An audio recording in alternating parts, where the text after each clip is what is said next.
as the Edmonton Oilers look to get back on track, they get a welcome addition back to the lineup in Kasperi Kapanen, and we get a welcome addition to Game Keys with Cam Moon. And Cam, I want to ask you about Kasperi Kapanen. The fact that he hasn't played in a game since October 19th. Of course, he had that setback here at Rogers Place just at a practice November 27th. That's got to be a frustrating time for him, the fact that now he gets to step back into the lineup. How exciting for him, and what are you expecting to see from his game? Well, I expect him to bring the speed that he always brings. I don't think that speed that Kasperi Kapanen has takes a day off. So No. thankfully, that will, I think, help the Oilers lineup. He's, by all accounts, at yesterday's practice, it looks like he's playing top six. Yeah. So that's outstanding for Edmonton to have that speed come into the lineup. But I think you have to temper it a little bit because he's been off for so long. To just step right in, it's January now. Mm-hmm. The league gets better. It gets faster as it rolls along. Having not played since October, it's asking a lot to come in and have a major impact. So, and if he does, great. But I don't know that I'm going to expect that tonight. But I am expecting him to play very spirited because he hasn't played in so long, because he had that setback. There's all the stuff you have to deal with within your own head of working towards getting back. Mm-hmm. And plus that he just is going to be fired up to, I'm sure, be on a line with Leon and Podkolzin. Yeah, perfect segue into my next question for you. The fact that Leon Draisaitl was asked that, on his wing, there's been a couple different guys floating into that spot. And he said, well, quite frankly, that's been happening for 10 years for me, right? And so the fact that we are seeing Kasperi Kapanen step into that spot. Now, Andrew Mangiapane, Trent Frederick come out of the lineup tonight. Chris Knobloch just said so.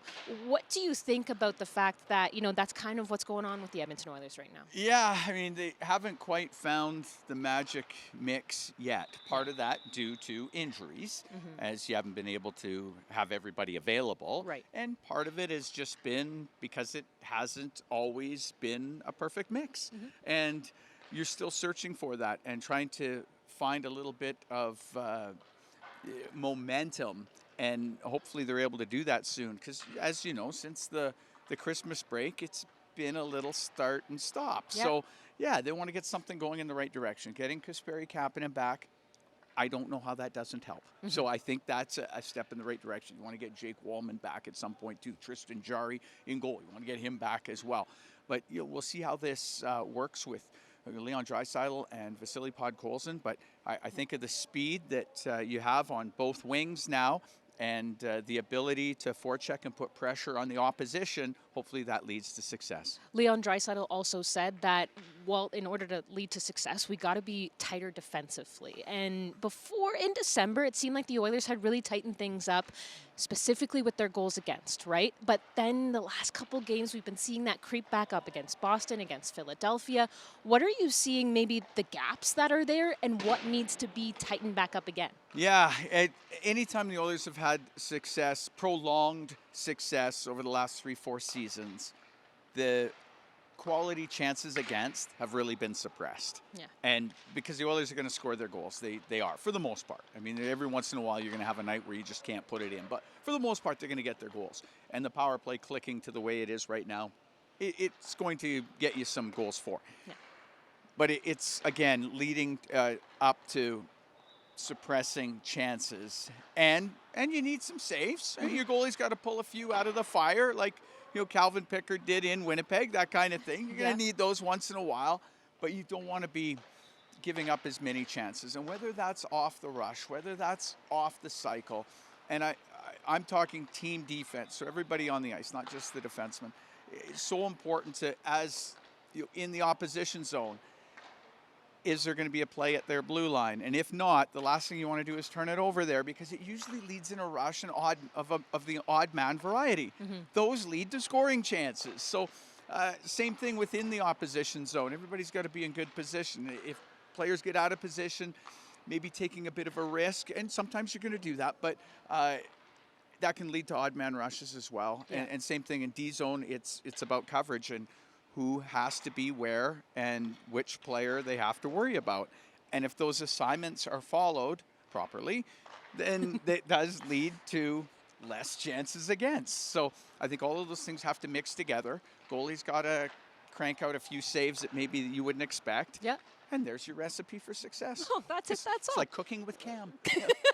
We should start that segment. I like that. Maybe. That could be something right there. Well, the Oilers will be facing the Nashville Predators, who are coming into tonight on the tail end of a 6-game road trip. So they've been on the road for quite a while. They've won 3 of their last 4. So it's been a pretty good trip for them.